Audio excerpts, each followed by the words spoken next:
This opening isn't procedural, it's strategic positioning. Both sides walk in knowing the real fight isn't facts, it's control over the written order. Plaintiff's counsel pushes first, which signals confidence. They want enforcement locked in, meaning they believe the existing record favors McKendry them. versus McKendry, case number 25-04384-DM. Present in the virtual courtroom, we have both parties along with their respective attorneys. Ms. Van Dyken on behalf of the plaintiff, Ms. McKendry, Mr. Barnett on behalf of the defendant, Mr. McKendry. We are here on a number of motions. Have any of those motions been resolved? No, Your Honor. Okay. I'll leave it to the parties as to which one we want to start with. Your Honor, I think it'd be prudent to start with my motion to enter the order back from October. That has yet to be entered. And that was my first motion, is to get that entered by the court so there's enforcement in there. All right. Mr. Barnett. Yes, thank you, Judge. So the difficult thing for me here is as soon as Ms. Van Dyken came on, I had sent her the draft order that we had that Mr. Worth actually had drafted. Mr. Worth and I were in agreement on everything in that order that he drafted, except for two provisions, which was one, the tax provision. And I'm not willing to die on that hill now. We can still resolve that later, so that can be removed. The other one was when the weekends were to start. And again, we don't need to die on that hill either. And if Ms. Van Dyken has not responded to anything that I've sent regarding this order. So it's hard for me to know her position other than what her order states. But we're also willing to say, okay, fine, listen, there was this issue when we started parenting time. We can reserve that too. That can go away too. We can put that it just started as it did, in real time. The problem with Ms. Van Dyken's order, as I see it, is that we had pending motions. So those pending motions needed to be resolved. So in the order, it needs to say that all of the previous motions are resolved and that this replaces and supersedes all previous orders. That's in our order. That's not in Ms. Van Dyken's order. The other couple things, if you go to page 8, lines 4 through 8 of the transcript, starting with the head convention language, it says we will include other statutory provisions regarding domicile and residence and other customary language that you'd see in a judgment of divorce. So the issue is Ms. Van Dyken's order does not do that. Ours does. Again, drafted by Ms. McHenry's former counsel. I think there's two more issues. Ms. Van Dyken's order says the defendant can't reside in his brother's home. That's not true. He has to reside there right now until he can get money to buy a home. It's that he can't have overnights there with minor children. So that's a clarification as well. And then finally, it just needs to reference. Sorry, I'm looking for my notes. Got messed up here.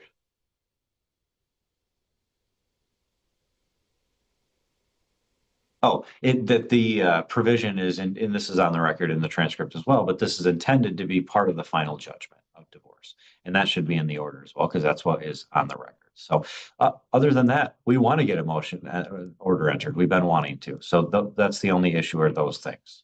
Well, as you know, under the court rule, the question for the court is, does the proposed order comport with what's on the transcript or on the record? So right.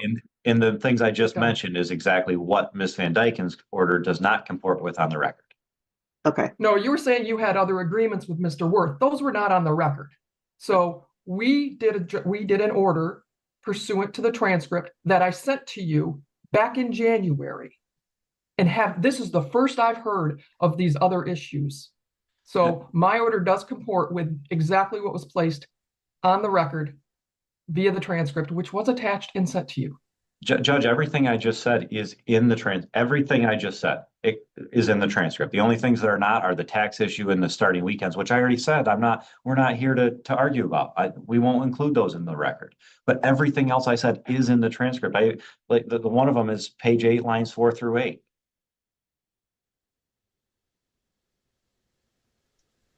The other one is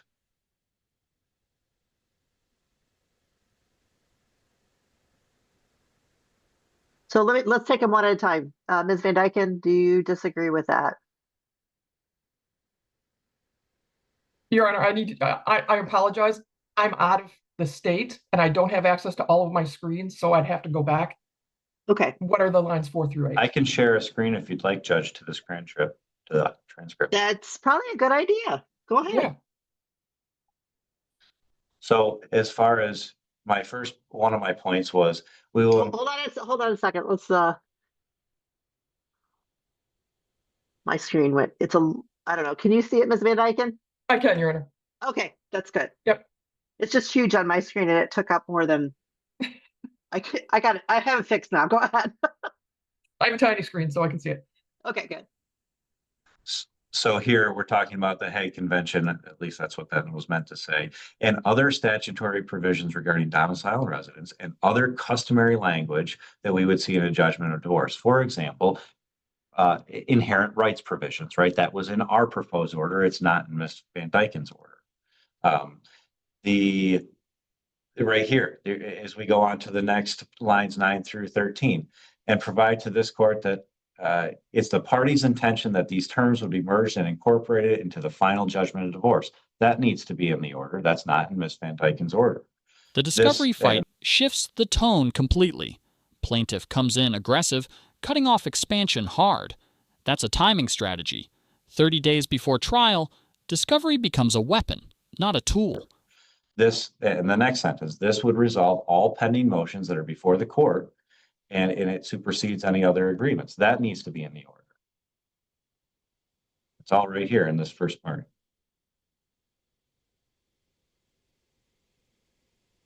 And then my last one was the brother's home language, which was defendant can reside there, but the children can't have an overnight there.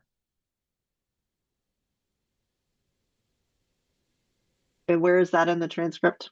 Sure, let me search for brother. The no contact doesn't have to do with the brother's home, only the mother's home, because there's no contact with Mr. McHenry's mother's home. And then there are no overnights at the brother's home.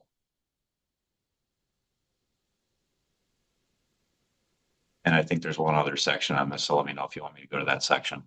Ms. Van Dyken? I could put that in the order, that there's just no overnights. He doesn't have overnights now, so that's fine. Okay. And I can add the inherent rights. Yeah, I can add the inherent rights. Okay. And the merge. That's fine. I can do that today. Okay. This is, again, the first I've heard of this. All right. Mr. Burnett, does that take care of your concerns with the proposed order? Yes, Judge. Okay. All right. I think that takes care of that issue then. We'll move on to the next one.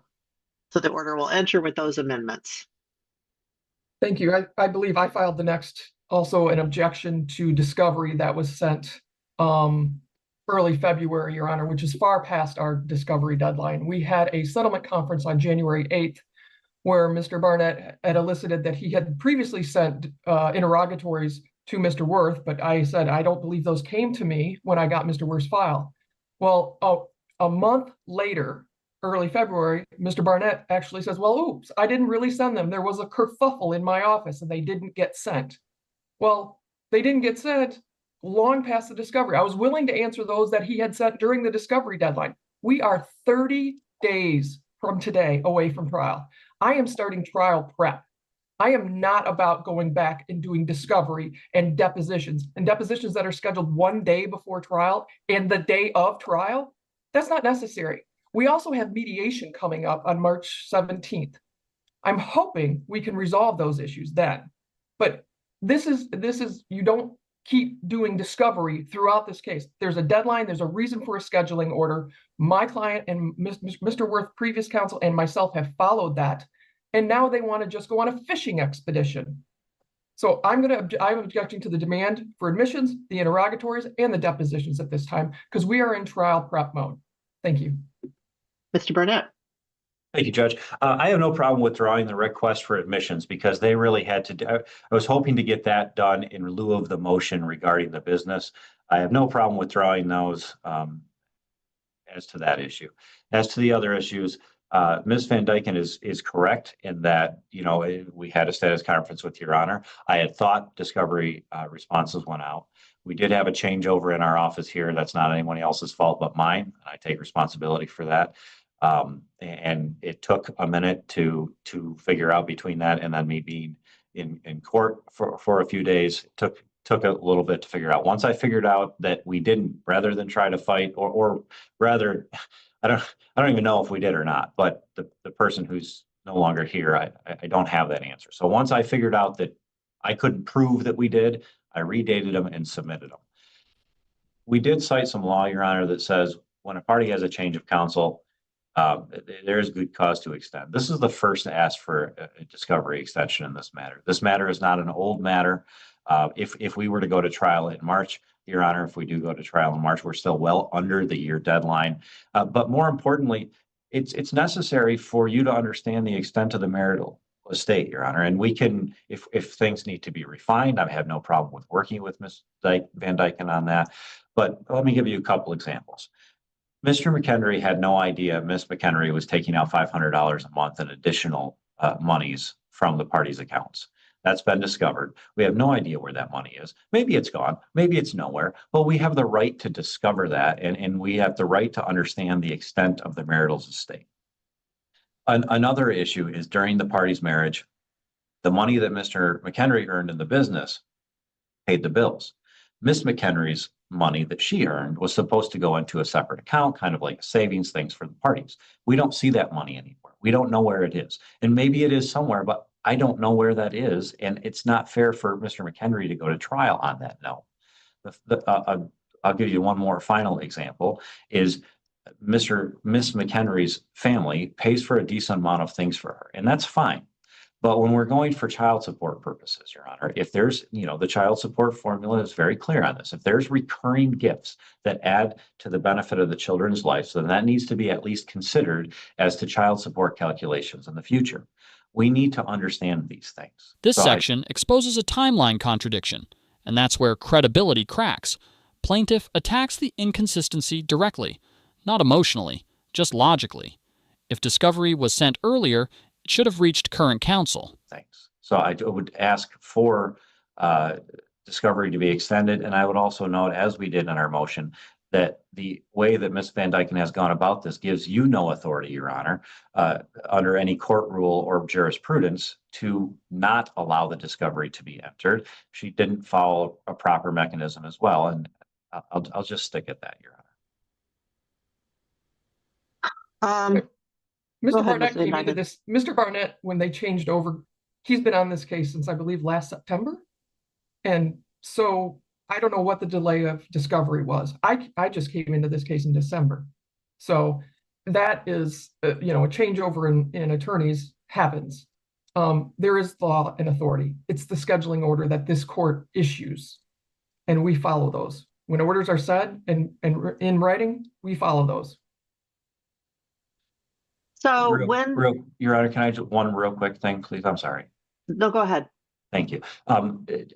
Ms. Van Dyke's not wrong that I was in since September, but we worked incredibly hard on trying to settle this case, and we did come to the parenting time settlement. That happened within the first few weeks. That was the primary focus.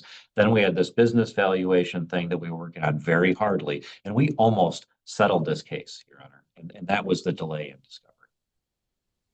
When did you discover? Okay. When did you discover these issues that you're now inquiring about or want to inquire about? About late December, which then again, I had mid-December, and then that's why we sent the discovery request, or at least I thought I did. Then we found out we had the settlement conference. I didn't, and then a few weeks later we did send reissue. That timeline doesn't work, Mr. Barnett, because you said you had sent discovery to Mr. Worth. I was in this case in December. So if you had sent them in December, you would have sent them to me, but you didn't send anything. No, Ms. Van Dyken. That timeline doesn't work. It does work though, because these recent issues are just examples, Judge, of why we need to know the extent of the marital estate. That you won't find a discovery request specific to the $500 a month or anything, because I didn't know about it when we drafted their discovery request. But I wasn't going to add that to new requests when I had already represented to you that I sent the version that I represented to you that I sent, or that I had thought that was sent. I will extend the discovery deadline, but only on a very limited, to a very limited extent. So you're going to have to go through your discovery that you have sent, and pare it way down. And there's going to be no deposition on the day before trial or the day of trial. Understood. All right. And is there anything else on that issue? Just so I'm clear, so you want me to pare it down, resend the discovery, and restart the clock? Okay. And it's going to be, pretty short here. So we're not going to run right up to your mediation. It's all going to be taken care of before that. So again, very short, very pointed, get the information that you're looking for without going far afield. Okay, I'll do that. I will get it sent out today. All right.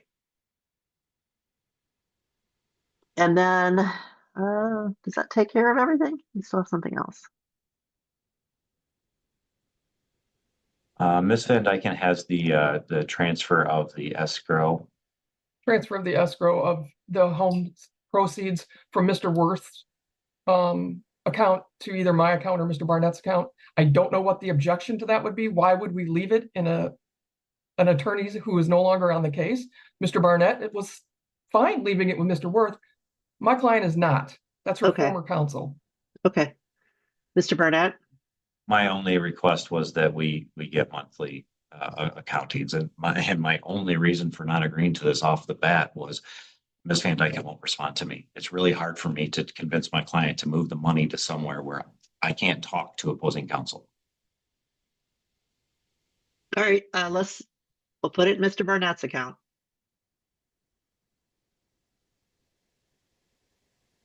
And we could include that Mr. Worth will provide an accounting of it as well. Of course, yes, Yeah. yes, absolutely. Anything else? Yes, Judge, I have my motion.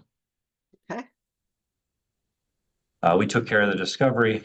So then one of the things would be the proceeds from the marital home. We've asked that each part, so there's around $250,000 in that account. I've asked, Mr. McHenry's asked that each party take $45,000 from that. And his sole request is, as you heard, Your Honor, he can't exercise overnights until he gets his own home. He needs money for a down payment on his home. And it's as simple as that. So he's asking both parties take the exact same amount, the rest remain in escrow. Ms. Van Dyken? We would object to that, Your Honor. This court can't divide property division before a judgment is entered. And quite frankly, we don't know where this is going to come out with this business valuation and things of that nature. So I don't know where those funds would go. What would be what? Defense pushes for equal cash distribution, framing it as fairness, but it's actually about unlocking parenting rights. Without a home, no overnights. So money equals access to children. That's a powerful emotional angle wrapped in financial logic. Who would be getting more or less? There's a bunch of funny money that's going on with the business at this time. So I would ask the court to reserve that until we're 30 days away from trial. And maybe we can talk about it at mediation. Mr. Barnett? So the spring market's going to kick up. Market's going to get more competitive. Mr. McHenry wants to start externizing overnights with his kids. It's fair and it's equitable. There's still money left over. If there's a decision about the business, Judge, I don't know why that affects the sale from the marital home. Ms. McHenry has been able to move out, get a new home. Mr. McHenry has not. And he needs one. He needs to be able to provide a good home for his children. And Ms. McHenry will not agree to allow overnights at his current residence at his brother's. I don't know how it's not fair to give both parties the same exact money so he can get a house for him and his children.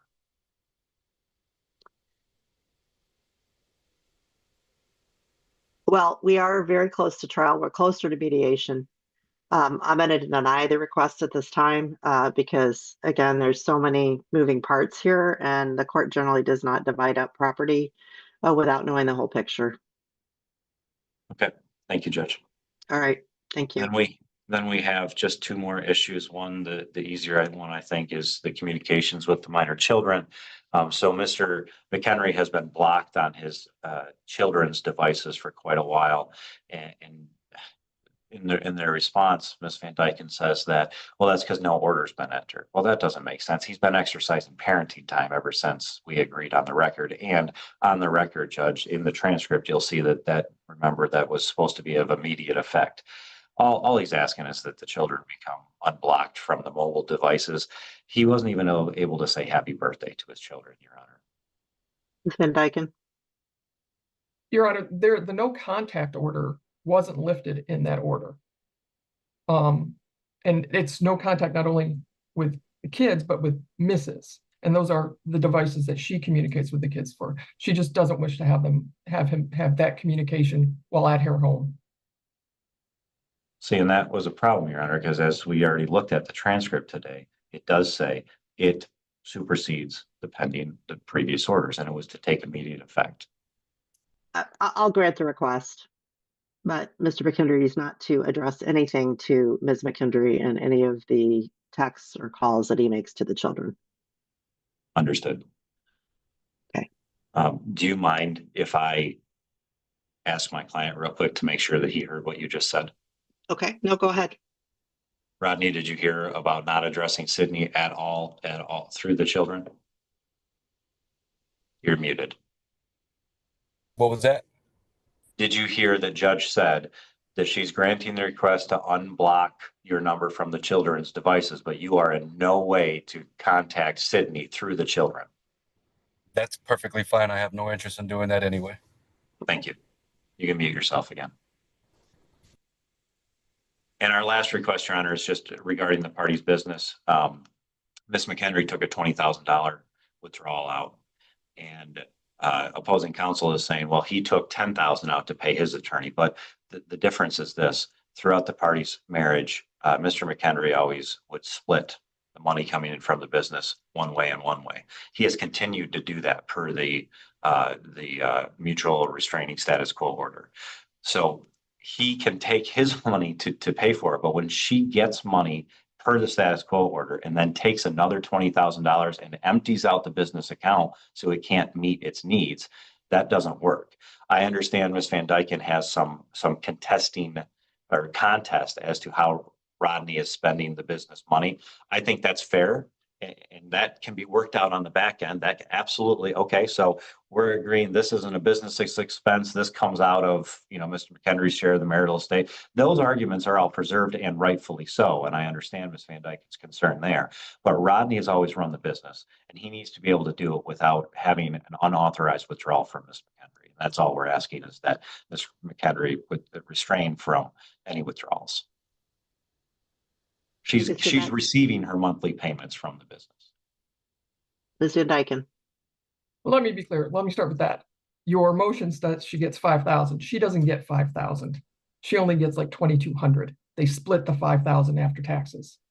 As to access to the account, Your Honor, the parties during the marriage, she ran the front end of the business. He runs the back end. They've always run this business together.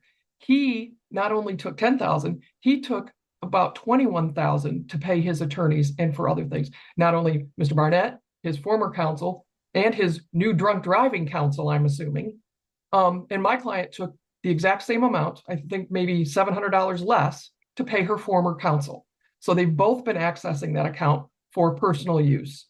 I think my client, I would agree that there should be no more funny money. Nobody's paying other attorneys. It should be stuck with the business. But my client needs access to ensure that he's not doing anything with those funds. So I would stipulate that neither party will pay personal expenses out of that account other than what they're receiving from the monthly disbursements. But she still needs access to keep an eye on what's going on. Mr. Burnett, does that satisfy? Yes, that satisfies you. Sorry. The business dispute is pure financial trust collapse. Defense frames the $20,000 withdrawal as destabilizing the business, which is smart. It shifts from personal spending to operational risk. Plaintiff counters by equalizing the behavior. Both parties used funds. That neutralizes the accusation instantly. Then they escalate with a credibility attack, pointing to larger withdrawals by the defendant. That reframes the issue from misconduct to mutual misuse. The judge doesn't dig into past behavior. They shut it down going forward. No more personal use, preserve structure. That's a containment strategy. The court isn't interested in untangling past financial chaos mid-hearing. They stabilize the system instead. This outcome shows neither side had clean hands. When that happens, the court imposes restrictions instead of assigning blame.